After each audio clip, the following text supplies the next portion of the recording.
আসসালামু আলাইকুম ওয়া রাহমাতুল্লাহি ওয়া বারাকাতুহু।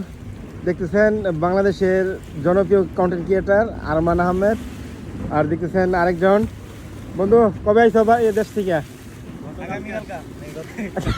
আগামীকালকে আইছে, ঠিক আছে।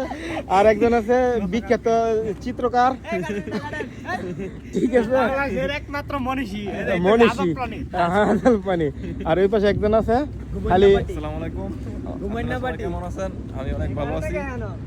আর আমরা আছি বর্তমানে এখন মালে। আপনারা আসেন আমাদের কাছে।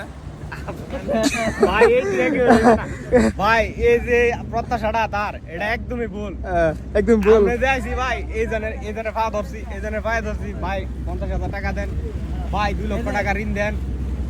এই জনের কাছে বিভিন্ন আত্মীয় স্বজনের কাছে গিয়া তারপরে আমরা আসছি এখানে। তুমি যে প্রত্যাশা করছো এই দোয়াটা ভাই উড়াইলে দাও না। আচ্ছা এটা ভুল। আচ্ছা, মালদ্বীপ আসার পর কেমন লাগতেছে? ভিউটা কেমন লাগতেছে আরমান? গতকালকে সন্ধ্যা পর্যন্ত অনেক খারাপ লাগছিল যে আমাদের মানে রিলেটিভ মানে আপনাদের সাথে দেখা হওয়ার আগ পর্যন্ত, ঠিক আছে। তো যখনই একজন লোক আসছে ওই আমার সাথে, ওর ফ্রেন্ড, তো তার মাধ্যমে আপনার সাথে যোগাযোগ করি, আপনার কাছে যাই, তো একসাথে দেখা হই। অনেক ভালো লাগছে, মনে হচ্ছে যে আমি এখনো বলতেছি যে আমি আমার এলাকায় আছি, বাংলাদেশি আছি। মানে আমরা বাংলাদেশে আছি। আমাদের কি বলবো আর, যে যেরকম একটা পরিবেশ তৈরি করে দিয়েছেন, অনেক ধন্যবাদ রুহুল আমিন ভাইকে। আর সাথে আছে আরো বাংলাদেশি ভাই, এই যে আমাদের সাথে আছে এই 2 জন, আরেকজন আছে পিছনে। ধন্যবাদ সবাই রে।